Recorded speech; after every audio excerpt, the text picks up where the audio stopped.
example, as an academy, that's what we are, a big kind of academy. We actually are CIC, so we provide digital media courses to schools, to businesses, to mature adults and stuff like that. So this is a part of the National Lottery funding, which is why this course is free. Which other people appreciate the fact that I get free training, and free training doesn't mean that it's not worth it. So our free training, we like to always feel that it's way more worth than anything else. But the pictures is evidence. Okay. Right, so I guess at the end of the day, evidence. So it's not like, hey, we got like some contract with the magazine. Okay. You can't get these pictures just anywhere else, right? So anyway, so yeah, so for the producing side, pretty much, I just like to say, and this is no insult because I am a director, but main thing I think people should always understand is like the above the line production is like a triangle, or what we call like a triad. How important do you think the director is in that triangle as far as running any production? Most important. Most important? Well, I know it's an ensemble. I prefer to work as an ensemble, but isn't he not the one that kind of finalises all the decisions? Yeah, well, you know, a lot of people watch movies and they see directed by Steven Spielberg and they say, I want to be a director. And they think that's the most important person when it comes down to any type of production. It's not called a direction, it's called a production. So the most important person would generally be the producer, right? And everything. So the way, it's the good way of looking at it is like, I call it like a family circle, right? Mom, dad, and child, right? So like, in that aspect, the producer... Is there at the top of the triangle? No, I'll explain it. The producer is like the mom, right? In most cases with moms are the nurturer. She's the go-to person, you know. She's always telling dad what to do, right? You know, you come into that, but also shit hits the fan, that's who you rely on most of the time, you know. It's not about breadwinning, it's about taking care of the family, and when you think about it, it comes down to mom, you know. People who grew up in the 50s, 60s, 70s, it was always like, I have to rely on dad really to be the breadwinner, to take care of the family, make sure it goes together, but mom is still at home doing all of that, you know. So in essence, she's the provider, right? And that's where the producer comes in. The producer is the person who comes up with the idea, right, and finds financing for that idea. So don't get it twisted where a lot of people get it twisted where a producer is the one that gets the money. They find the money, they don't give you their own money. That's not a smart producer, right? It's always about other people's money, right? So that means that like mainly a producer should also recognize that, you know, maybe I shouldn't direct. I need to get people to do that job. I need to get a director to interpret my vision to make it happen. Yeah. So I will hire a writer to write the idea that I have. The producer would. Yeah, producer will hire the writer, hire the director, right, to interpret my idea. That means utilize their vision to make my idea a reality. I will hire the crew, I will hire the equipment, right? Does this all make sense? Yeah. All of that is the producer, not the director. Now, unfortunately, when I do my course, I like to do it in a real world sense, not the Liverpool sense. I call it the Liverpool sense because I've been here for 22 years where nobody has any money and they're always looking for free actors. You know what I'm talking about, right, Gemma? Right? They're always looking for everybody to work for free, come on, right? And everything like that, or they don't have enough money, you'll never get a percentage, you know what I mean? Like the way you deserve, you know, but you do it for the love of it. That's where they get you because you love it. Yeah. Or because nothing else is going on, right? But in the real world, right, we all get paid, you know, I mean, like, and they have loads and loads of money, you know, so we all want to, like, store online pictures and get a job, right? Line pictures is where they do Hollyoaks. That's over there in Chilwell. That's one of our major production companies that are here still in Liverpool, but everybody else ran off to Manchester. Right? So the producer is the mom of the family, and the person that you don't know of. Has anybody ever heard of what a first assistant director is? Yeah, I've heard of it. You've heard of it, but you don't know what they do. Well, I kind of like run around after the assistant director. Why? Because they're called assistant? You think they run around because they're called assistant, right? See, that's what it is. People think, I'm not going to be no assistant. That's like, you know what I mean? That's no job. But they're the ones, they're the ones that come in. Oh, don't do this to me. The first AD is priority management. They're the ones who are making sure that everything happens on time. They build the schedule, they set the scenes, and they run the set. Right? They're the ones who are in charge. They tell the crew what to do, when to do it. They find out how long it's going to take things to happen and everything. And they're a machine that runs through the producer, runs through the director, and everything like that. But they're the ones who are like the dad of the family. That's where their reliability comes into play, right? They're the ones who are making sure that we got everything and everything is covered. They're the ones who pretend to be the boss. I did that. So you get two types of first ADs. You get the military AD, blah, blah, blah, blah, blah, who's the asshole, runs around telling everybody what to do, da, da, da. Or you get the nice guy AD, where it's like, hey, listen, I hate him too, but what do you want, bro? Do me that solid, do me that favor, man. You know, I got you covered. And stuff like that, you know. Two ways to run your set in that aspect. And now if you look at, again, that relationship between mom and dad, that's how it is. Dad is like, look, man, I mean, I don't want to say anything bad about your mom, but you know she ain't gonna like this, right? You know? I don't know if anybody experienced that, but that's how it happens in most times. So mom and dad is a good way of looking at the way this works. So that would mean, unfortunately, that the director is who? The child. The baby. Hasn't even formed into a child yet. Because the baby is full of tantrums. I want what I want when I want. I want what I want when I want it. That's the mantra of the director. That is the mantra that you need to develop for yourselves.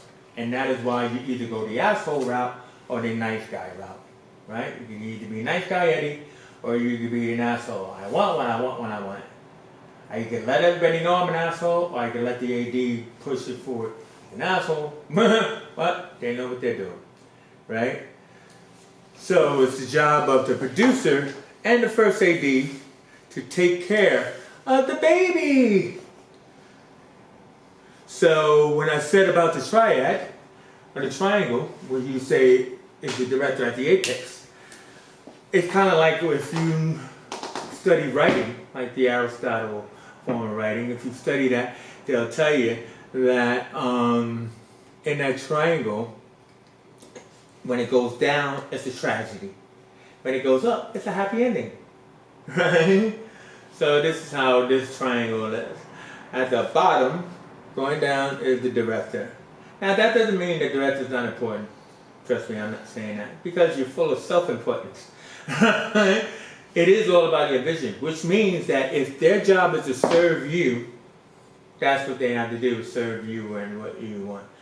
But obviously, you want to serve your producer because the producer hires you. Obviously, you want your AD to do everything that you want and how you want it.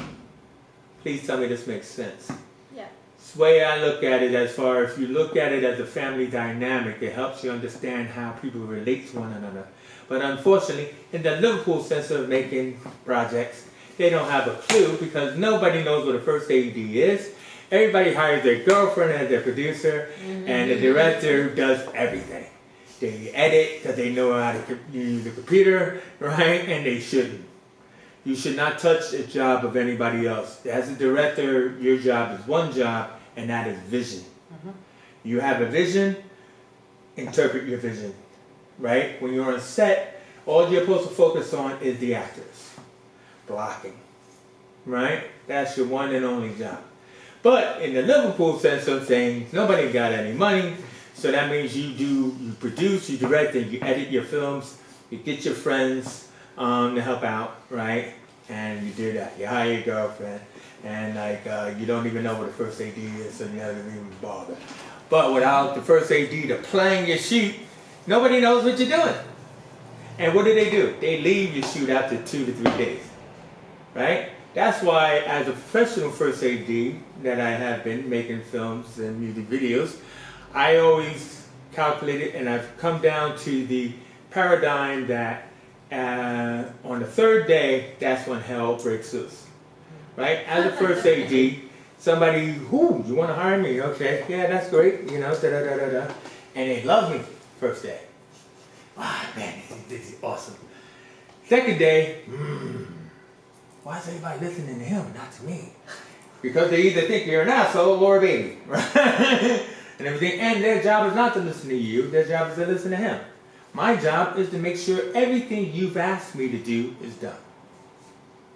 How am I interfering with you? I am allowing you to just block your actors.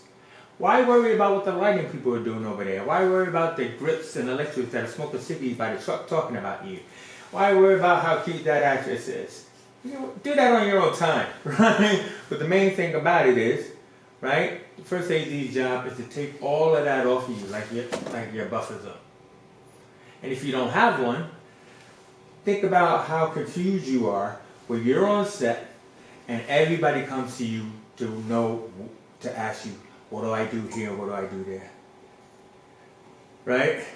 A simple thing that I do, which you might do, have a little fun with, right, is I call it a 4-wall exercise, right? Please practice this because it's essential, yeah? Now, I make up these words because it helps, but when you recce a set, right, or a location, that means you walk into a room and this is where we're going to shoot. Your job as a director is to figure out what. When you walk onto that set. I know, it's difficult. So your job is to figure out where are we going to plant the cameras. It's the electrics guy to figure out where the power is. You know, where we're going to plug in these lights and stuff like that. But it's your job to figure out where we're going to plant the camera for our shoot, right? And you say, well, what does that mean? Well, what that means is, you walk into this room right now, so just look at it, right? Act like you just walk through this room, and the 4-wall exercise is, come on, it's logical. Every room has what? 4 walls. Every room has 4 walls, right? So, the 4th wall, we've heard the term, what does it mean? When you talk into the camera. Yes, it is when you're talking to the camera, but what is the 4th wall? I know, when these questions seem so simple, you know, they're like, what is this, man? The 4th wall is the camera. Oh, okay. Or Meaning, the audience, if it's okay, exactly. Yeah. That's why they say breaking the 4th wall. Sorry. Yeah, no, she's right. I mean, the point is, so when I plant my camera, I got to figure out first where that camera is planted, and that's the 4th wall, and I have to plant it in conjunction with the other 3 walls. Right? So where am I going to shoot? So if I walk into this room, right, and I say to myself, where am I going to shoot? Do I shoot towards the windows? Logically, do I shoot towards the windows? Answer. No. Why? Light. Well, you got that? Yeah? You never want to compete with God's sunlight. That's why we got lights. Right? That's why we'll turn the house lights off and only use the lights that we bring. Right? So that means we can't use that wall. So our 4th wall is the camera and we can't use that wall. So where else can we shoot? Do we want stairs? Then we shoot that way. Do we want just this wall, right? you know, where we could plant the chairs in front of it, the table in front of it. It's already got a board. And look, we could do a classroom setup. So we're shooting this way, right? We want the entrance so that way we could do an enter and exit film. That means we're shooting that way, towards the doorway, right? Meaning all of this you have to work out every time you walk into any location. Not with everybody else, because then they'll be like, oh, I know what kind of director I'm working with. Someone who don't know shit. Right? So I give you just a little toolkit box, right? The 4 wall exercise is that. Every time you're going anywhere, you're gonna do that. Even if you're outside, pretend that's 4 walls. Using the logic that wherever I set my camera is 1. Wherever is the major obstacle I can't use, like the sunlight window scenario, there's 2. So I'm going to figure out where my other 2 walls and I'm actually going to set my camera down. So now, got my camera set down, guess what happens? So now the crew knows what to do, right? They know to set up their lights, their cameras. Art department knows where to set up the chairs, couches, and all that other kind of stuff. And all you have to do is now just focus on your hazards in the spot that you've now allocated for them. Does this make any sense? Yeah? So, now that you've done that, you've done your little 4 wall, you've done your little 4 wall exercise. You got your producer and first AD working for you, and your focus is on blocking, right? Which you probably already went through in the course with Gemma and stuff like last week when you This dealt is with the the director's actors. job on film set. But that's your only job. It's blocking. That's why directors sit around and they just chill, right? You know what I mean? They sit in that chair and everything, because everybody will come to you. Now, the main thing about the 4 wall exercise is it could be random chaos, right? Because every leader of every team, meaning the art director, the gaffer, who's the head of the electric department, I also the lead, thought that meant gaffer. yeah, it's just a lead electrician. So basically, you got the gaffers who deal with electricity. You got the grips who deal with metal. So that's like they're dealing with the construction That of would be all. my next question about grips. No worries. Ask any question you want. They deal with all the metal scaffolding, setting up stuff. They also deal with cabling as well. Then you got the art department who deal with wood. So their construction will be wall flats, you know, where painting, greensmen, who's in charge of plants, all that other kind of stuff. Now all those, so then you got costume, which is wardrobe, and you got makeup, which is makeup. So you got all of those people who have heads of those departments who don't want the responsibility of your film looking like crap. So people who don't want responsibility will do what? Shift responsibility? By, Giving it to someone else? well, who can I give it to? Someone below them. What? Someone below them. No, they come to you, the director. Oh. They go, so what color do you want these pillows on the couch? Are you serious?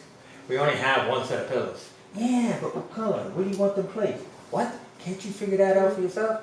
It's your film, bro, not mine. Yeah, right? Okay. Nobody wants the responsibility of doing anything without your permission. Now, that's where your dad, your AD comes in. Don't talk to him, talk to me. Right? So every time somebody comes towards the director, yeah, what do you want? Yeah? You've got to have a good relationship with them and they need to know exactly your vision and what Yeah. you need at that time. You ever From play the football? I mean American football, you ever watch it? That's what those blockers are. You know, because what that does is it distracts you from what your one and only job is, which is to interpret this fucking script. To have a vision. You can't have that if somebody's coming over to you and telling you, hey listen man, we're running out of food. You got any money to go get some pieces? What? Listen man, that girl over there never showed, well, she did show up but she crap. Or somebody's not showing up, somebody's missing. We lost our light. We did it. Why are you coming to me? How can I concentrate? Yeah? If I don't have my blocker. If I don't have my producer to actually take care of all of that stuff. No actress, get another actress. No food, find food, get some money and do that. Right? It's not your job. But too many people in the Liverpool sense make it their job because they got nobody they don't even know. I so much want to make a movie. Why'd you movie shit? Well, because I did everything, including the job. Oh, I acted in it as well. everybody else did. Yeah. Oh. Hey, I didn't even bother with that one. I must act in this film. It must be me. Because I know, just like I must write it, because when other people told me it was shit, I believe it's not. So, makes sense. Yeah, better pay attention again. So just one last time and then we'll be up. So in the green screen set, you got the backlight that's behind you, behind your actor. You got a wide fill light that's in front of them that floods out the screen. And then you got the key light that is this close-up light that is onto their faces, right? So, Can I just ask you what you put there, see use close-up? Yeah. So backlight, you would use that for close-up as well? Close-up or mid-shot, yeah. And we'll walk you through it for a while. Let's see, Jimmy. Yes. Can we get you as an actress, please? You'll try? That's nice. And everything, if you just stand on the green screen and face the camera there, right? And get up. The actress. Right? So to see our cameras is set to give us close-up of our actress. Right? Nice close-up of my bruised lips, which I have done on my I was going to ask you if you did that. I'm an advanced aesthetics practitioner. Oh, yeah. Yeah. I really got started in it. I've got my swabs on the at the moment, if you need Botox or anything. I want to start getting into doing it myself. You don't do the duck lips. Don't do the duck lips. You don't do the duck lips. Alright, so. Alright, camera. Yes. Cool.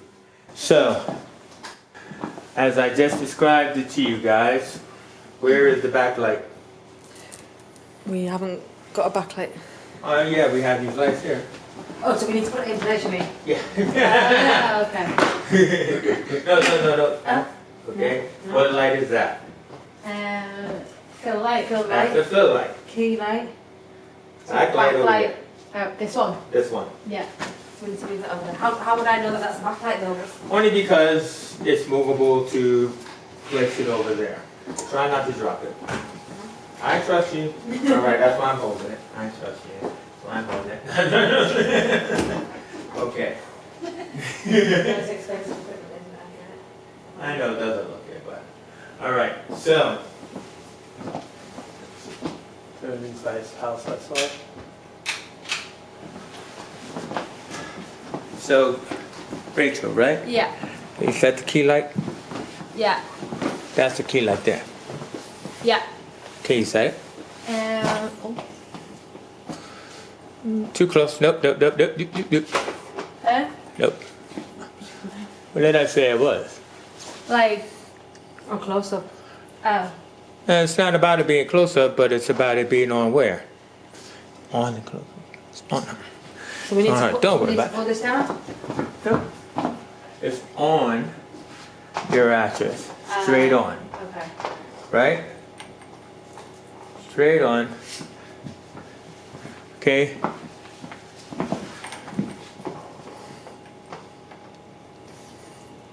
Now, come over here to the monitor. Right? Me? No. You guys come into the monitor. Now, look at Gemma's eyes, right? Do you see the white sparks in her eyes? Probably think you can. Look at her with your own eyes. Do you see that white spark right in the middle of her black iris? No, Yeah. That's what I mean. Those are called catch lights, right? And that makes it look beautiful and stuff. Now, in the old time cinematography, it would always be about lighting women from above, so that way it kind of like flattens their face out, get rid of a little bit of freckles, blemishes, as well as the bags under their eyes, right? And everything else like that. Yeah, because for me, I have that angle's going up too much. I want to kind of angle it down. Like my double chin. I don't like it down. Well, you know, I'm gonna be honest. Yeah, me too. a rude director will probably say, "Can you bring your head down?" I kind of like you to go like that. Without telling you it's your double chin. Put your tongue to the roof of your mouth. So this is bending down on her, right? If we go a little closer, it really does smooth down her face. Yeah? I know, it's kind of wobbly. Yeah. Everything. Right? That's pretty nice. That could be Lauren. Yeah, you could go get her. So that's pretty nice there though, right? So now you might say to yourself, yeah, it's crew people handle all this shit. But as I said to you before, as they do, like you're doing now, you just come over, take a look at the monitor, you know, and stuff like that. Yeah? Pull that out. You pull things out of the frame, just kind of like you just did. You know, back that up because it's a bright light. No, I don't see that backlight there, but you know, you might need to make it close on her because I'm going to show you dramatic lighting in a second. Put the backlight back, please. Yeah. I know you were just trying to avoid that. You were just trying to. Perfect. Yeah. So like, when they come through, we'll do the dramatic lighting thing. Hey, Lauren. Well, just come behind the camera. So, yeah. See, look at that. See, look at that. She's smoothed out. That's all good, right? So, like, what we want to do is go a little bit dramatic on it now, right? So, a little bit dramatic lighting. Let's play around with the lighting. So, let's lose the key light. So, you see that side light forming? Now, what it is with your natural eye, you're like, yeah, that's not dark enough. But we can also darken it in the computer because we still have the shading, right? Or we could just like make it darker. So let's use the fill light.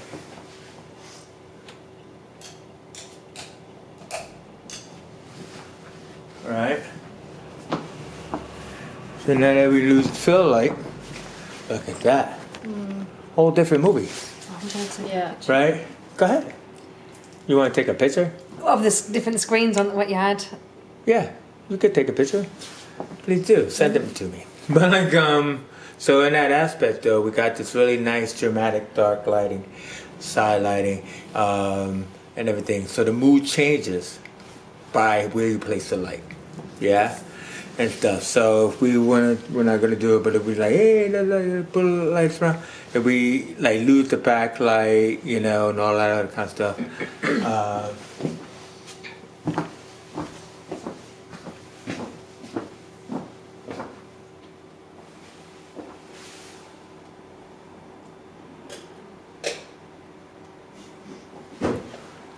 That tones it down a little bit more, right? Yeah. Just dark and still.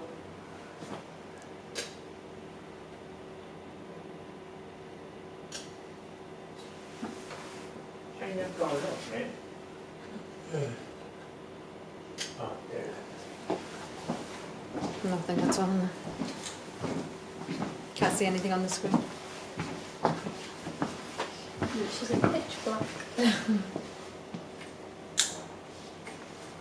Even the light from the door wasn't coming in. No. Well, because that's what it is about lighting control.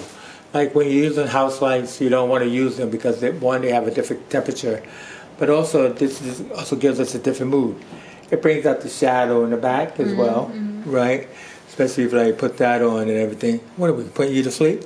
You know, and stuff like that. But it just gives us a different thing. Somebody want to play with that light? Turn it on. I didn't realise there's something switched at the back. Yeah. Okay, no, just do one. See, look at that. Only one light is enough to kind of like light her, and then still have the shadow. But so you want to get rid of the shadow. All right, now do the other one. No, orange. Yeah, see now the shadow's pretty much gone. In the computer we could completely lose it, right? We got more lighting on Gemma, so she looks great. More lights, please. That was another, you see, keep going. Go ahead, another light. So this is what they call a dimmer control. So that way you're controlling the lighting, and this is the job of your gaffer and your cinematographer. Is that all of them? Yeah, I didn't realise you could do that. Well, yeah, not all lights can, but yeah, and stuff. So that's like the deal with that. Now, you want to pull that chair over for Gemma so she can sit down? Look at that, she's tired. Sorry. No, that's funny, kidding. And stuff.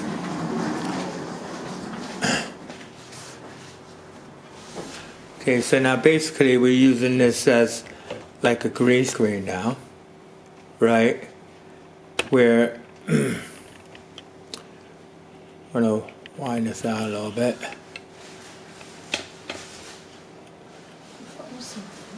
Now, anybody notice all that pixelation on there? Oh, that's a sparkle on the jumper. Yeah, well, this is called zebra lines, right? So, it's like, yeah, the little sparkly thing.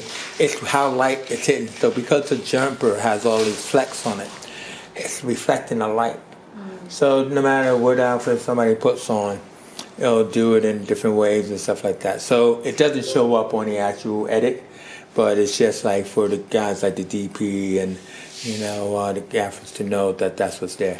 But my point is, the reason why we're shooting that is that Gemma could be anywhere, right? Is what we're saying is. So this is about background. Now she's sitting in the chair, which is what most people do. They sit on the box or the chair. You don't see the chair though, do you? You just see Gemma. Gemma, just put your hands up like this, right? Now, like the thing about it is that, yeah, exactly. Hey, have a party. You're on a roller coaster. Yeah, that. Oh my God. Oh my God. Yeah. And stuff. So whatever you make her do, your background will reflect it because your background is moving, but she's not. Yeah. But if she was in a car, this is like what they call like rear projection. Yeah. Like we've seen it all the time. And yeah, thank you, Gemma. Look at that. She can't drive through traffic. You know what I mean? But like, this is what you get like old style 40s, 50s movies, is that they just sit them in a car on a set. And the rear projection in the windows will be like cars going by, trees, whatever, blah, blah, blah. Yeah? And saves you from going to location. Like if I wanted to shoot in the train station, for example, I would have to deal with the sound of the location. I can't control all of that. All of that sound. But I control it in here and everything because there is no sound. And I add all of that. Is what they call like diegesis, or non-diegetic sound, right, where you add the sound later, right? Make sense? Yeah? And everything. So, last thing I would say is, over there, can you grab that boom pole for me, please?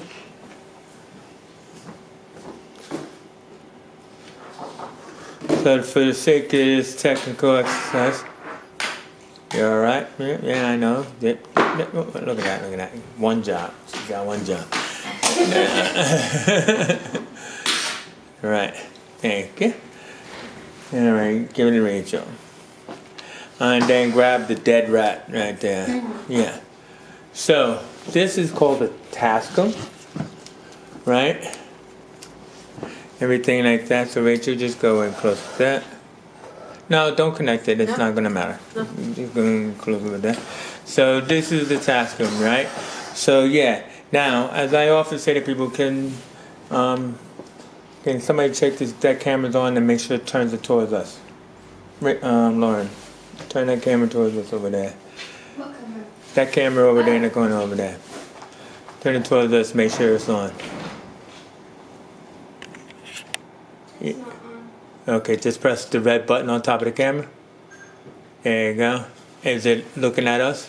Look at the screen. Flip it around to Turn the yourself. screen towards them. Turn the camera around and twist the screen towards you. Yeah. Turn the camera back. Okay. Yeah. Can you see Turn, it no, now? no, no. Yeah, see us over here. Yeah, there you go. There you go. Thank you. So the last thing it would be like the boom operator, which is also the sound operator, right? As I say to people, if you want to make money in this business, there are two jobs that they have to pay you. One is as an editor, and the other is as a sound operator. Those are the people who will not give up on being paid, right? You always need one of those. Yeah. You need one of those. You can always have a producer or an AD or whatever, something like that, and say, "Hey, this is for your show reel or whatever, blah blah blah." But I need you. Editors and sound operators don't work for the passion. Oh no, they die. Oh, get Directors, actors, they'll forget do about it. the love, Yeah, but they want the money. and yeah, and they get paid a lot and stuff. So that Tascam that is attached to this end, right? Pretty much, is controlled by the. Just twist it, yeah, there. Right, and everything. So it's turned on now, and record, and it's recording. Right now, you will usually have headphones. Too lazy, and everything, and you want to make sure that boom is out of frame. So is it in frame, Lauren? Yes. So then you would tell her, yeah. All right, control your cable. Your cable's hanging from your boom. Look at that. How many times we see that in a terrible movie made by Liverpool? Okay, so. Made by Liverpool. Yeah, well, I'm just saying. All right, so now I still see you.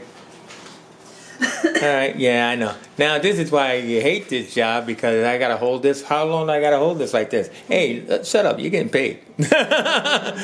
You know what I mean? But no, seriously. And then you will angle it towards the person. So the last thing I will let you know, there are 3 forms of microphones. So generally the boom will be the unidirectional microphone, the Sennheiser, the Rode mic, and whatever. And that means that it's shooting straight down Gemma's throat. Right? Point it at her. Boom. Right? It's not shooting anything else. It doesn't hear us. It just hears your actors. Right? Whoever you point at, that's what you want as a unidirectional microphone. The other one is a cardioid. Not many people use that, but it's the secondary thing to use, and it goes out like a triangle. So that means it gets Gemma, and it gets people over there, like whoever she's talking to, but it still doesn't get us, right? It only shoots in that direction, yeah? But triangulated, like out like this. And then the last one is the omnidirectional, which is like a circle. So that means it gets all of us. So if we say, yeah, that actress is really not... And then she goes, when she goes into the studio to watch the dailies, who said that about me? I recognize that laugh. Yeah, and everything like that. So those are 3 forms of mics and everything. This here that I asked you to pick up is what we call a dead rat, but it's also known as a right coat or wind buffer. And when you're outside, you want to use this, because if you just was outside with your unidirectional microphone and it was raining, last film we did for our class that had a bunch of that, and it just infuriated me because sounds my kryptonite. But if you have a right coat, it's supposed to protect the sound. But if it's really strong sound rainfall like in Liverpool, it still will show up. So now what I'll do is turn off the mic, which means I have to press it twice, and it goes off. So if you want to lay that on the table, and let's give it up for our actress Gemma. Thank you very much. And what is called a mini disc card. It picks everything up on there, and then you can. And then I pull out the card from the Tascam and I put it into the computer, right? So it comes over audio files. And then gets put over the. Yeah. So right now we did a project on Friday, and I'm finishing off the edit, and pretty much what's happening is that I had to sync the audio that was separate on the Tascam with the video audio. Now, the video audio is not that bad, camera audio is not that bad, but because it's within the sound of areas, like if the window was open or people were down the hall, you hear all that. So we had Senhan's mic that was just recording the interviews. So mainly that should be controlled. So we shouldn't really hear any extra sound. But just to be sure, that's what you're there for. In a professional way, you'll want to use the task room, right? This is another thing that people don't do. Task room, what's that? I got a camera shoots audio. I don't need it. Yeah, you do. Because I'll tell you, as a guy who's been shooting here forever, sound my kryptonite, and never trust the camera audio. I like you, and I have a good friend, but never trust it. Yeah. So I think those are the three main things. Now, obviously, again, those are not your job roles on set, as I was saying, but it's something for people to know, because like when you're on set, those are the main visible things that, you know, when you walk around and you're wondering what's happening, that's where your delays are. The delays mainly are in lighting or in art setup, you know what I mean, like constructing the set and everything else like that. The director could take all the time they want to direct their actors, because that's what we're all here for, and stuff like that. But you as a producer want to know what's happening there, and then you as a director want to know what's happening. So, you know, I'm finished doing my blocking, so how come I'm not ready to shoot? You know, I look to my AD and it's like, when are we ready to go? Yeah, everything. So that's important. So the AD says, yeah, man, well, they had to like pull this couch up the stairs and they're stuck coming around cookie corners. You know what I mean? Or the actress, you know, flaked on us and we had to get another one, or food or whatever. You know, you have to know that these things happen and everything, even though they frustrate you because you're a damn baby, right? We were saying that the director's baby and everything. Because you're a damn baby, you don't care, and you'll start yelling and I can hit it and everything, and then that's what they're explaining to you. So if you really, you know, okay, you know, these things happen, you know, I'll go block one more time. You know, or call lunch early. Any other questions? Was it helpful for you to know like what other people do and everything, what your role is? Mm-hmm. Please don't take it as an insult around the fact that when I say the director is a baby and not important. Of course you're important, but hopefully you see why you're important. Hopefully you see it's your own fault that you're not important, because you didn't actually get a producer or a first AD to help you, because there's no such thing as one-man operations. And I mean, that's a facetious thing, being women. There's no such thing as a one-woman operation, right? You need a team, you know. And if you find yourself working on somebody's film and they don't have one, red flag, right? I want to make a film, but you know, I want to be an actress and something. There's nobody here. This is gonna fall apart somehow, you know, and everything. So. Hopefully that was good, and everybody got something out of it. So there'll be a video that'll be constructed and put together and stuff. I would like to thank you for participating as female directors and everything, and that would be me then. Thank you. I clap for myself.